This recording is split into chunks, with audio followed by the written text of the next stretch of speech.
Most people don't stay broke because they don't make enough money. They stay broke because every time they make more money, they quietly make their life more expensive. No one ever says this out loud. And I didn't understand it either. Not until a raise I was genuinely excited about slowly stole my freedom without me noticing. 6 months after getting paid more, I was working longer hours. I was more stressed. And somehow, I had less money left over than before. Not because I was irresponsible, but because I fell into a trap that almost everyone falls into. Today, I'm going to show you the trap nobody warns you about. Why raises often don't buy freedom. They buy better-looking cages. And once you see this, you will never look at money the same way again. Imagine this. You just got a $20,000 raise. For a moment, everything feels different. You feel validated. You feel seen. You feel like all those late nights finally meant something. So you upgrade your life, you upgrade the car, you move into the better apartment, you stop checking prices on small things. You start buying the expensive coffee without thinking twice. This is what winning is supposed to feel like, right? But 6 months later, something strange happens. You're more tired, you're more stressed, and somehow, you have less money at the end of the month than when you were making less. No matter how hard you work, freedom keeps moving further away. My name is Sopsky, and today I want to show you why a raise is often not a reward. It's a trap.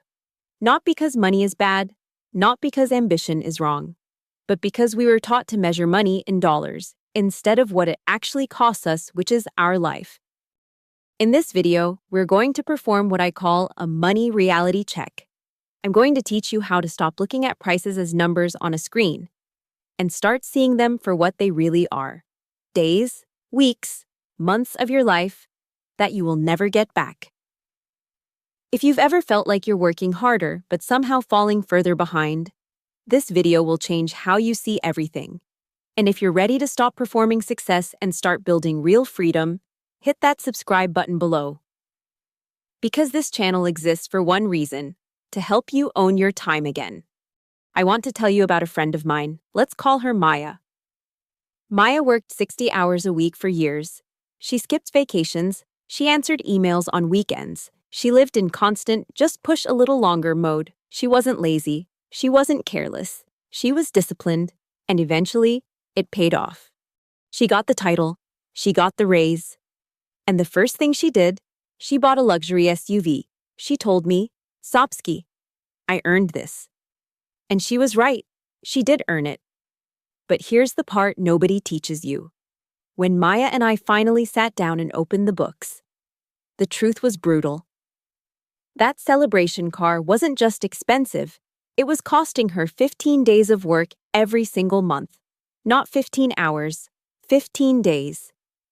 She didn't own a car, she owned a sentence that forced her to keep showing up to a job she was slowly starting to hate. Because now she couldn't afford to leave. And this is the moment most people miss. Raises don't free you. Raises raise the minimum lifestyle you now have to maintain. You didn't get richer, you got more expensive. Let me give you another example. A quieter one. This one doesn't involve a luxury SUV. It involves someone making less money than Maya. Let's call him Daniel. Daniel didn't get a huge raise. He went from decent pay to slightly better pay. Nothing flashy. But when the raise came, something subtle happened. He told himself, I can finally relax a little. So he moved into a slightly nicer place. Nothing crazy, just safer, just newer. He upgraded his phone when the old one still worked. He started eating out more because time is money now. Individually, none of these decisions looked irresponsible. But together, they did something dangerous. They raised the baseline cost of his existence. Daniel didn't feel richer. He felt tighter. Because now missing one paycheck wasn't uncomfortable. It was terrifying. That's the trap. Not luxury. Not excess. Normalization. When a higher lifestyle becomes your new normal, you don't feel successful. You feel trapped inside maintenance. And most people never realize that's what happened to them. They just feel the pressure. Ask yourself this, honestly. If you lost your job tomorrow, How many months could your lifestyle survive? Not your savings, your lifestyle. Because that number tells you something important. It tells you who really owns your time. This is what I call the labor hour trap. The more your lifestyle costs, the more hours of your future you've already sold, before you even wake up. And most people never calculate it. They just feel tired, they feel anxious, they feel stuck. But they don't know why. Let's strip away the lies. Let's say you make $40 per hour.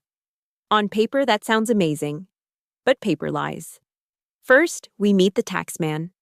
Federal taxes, state taxes, local taxes. That $40 is instantly closer to $30. Before you've done a single thing, 25% of your life is already gone.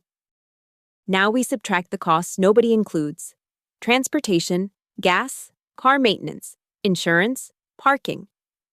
Then there's clothing. The professional outfits you only wear so you don't get fired. And then comes the most expensive cost of all: stress. The lunches you buy because you're too exhausted to cook. The Friday night drinks you don't even enjoy. You just need relief. And don't forget time. If you spend 5 hours a week commuting, those are 5 unpaid hours of labor. When we finish this money reality check, that $40 an hour usually becomes about $18 of freedom money. This is the only money that actually belongs to you. Everything else?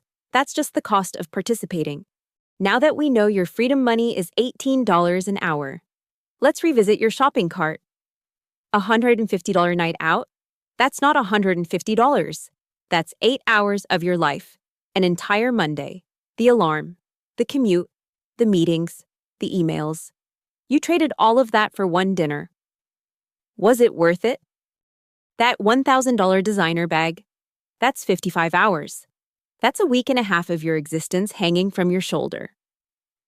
An $800 car payment? That's 44 hours every month, more than a full work week, every single month, just to sit in a specific chair while you drive to the job you need to pay for the chair. This is when it hit me. I wasn't broke. I was a life force billionaire spending my fortune on trinkets. I started asking a different question. Not, can I afford this? But, is this worth a Tuesday? Is this worth an entire Friday? Is this worth another month of my life? Most things failed the test. And here's the uncomfortable truth. Society teaches you to celebrate expense. Big car, big apartment, big lifestyle. Because expensive people are reliable workers. They can't quit. They can't rest. They can't breathe. That's not accidental. Now let me ask you to look forward. Not 5 years. 10. 15. Imagine nothing changes. You keep accepting raises the same way. You keep upgrading your life at the same pace. You keep telling yourself you'll slow down later. What does your life actually look like? Your income is higher, yes, but so are your fixed costs. Your lifestyle now requires consistent performance, consistent stress, consistent availability. You don't feel poor. But you don't feel free either. Vacations feel rushed. Weekends feel short.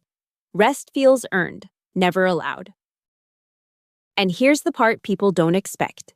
Even if you make it to the good number, even if you finally earn what you thought would fix everything, your nervous system doesn't relax because it learned one rule for decades.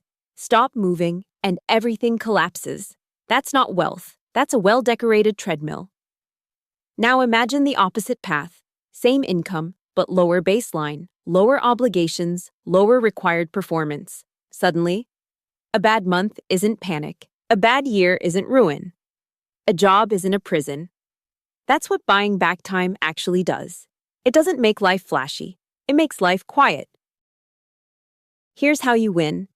You stop using money to buy status and start using money to buy back your time. Every $1,000 you save and invest isn't just a number. It's a week of freedom in the future. Wealth isn't about toys. It's about choice. More mornings without alarms. More Tuesdays without anxiety. More days that actually belong to you. The wealthy aren't loud, they're quiet. Because they're not trying to prove anything. I'm Sopsky. And I don't want you to own more stuff. I want you to own your life. Click the subscribe button if you're ready to stop acting rich and start buying your Saturdays back. In the next video, we're going to tackle the biggest lie in finance: why more money doesn't actually fix your stress. Stop acting and start building.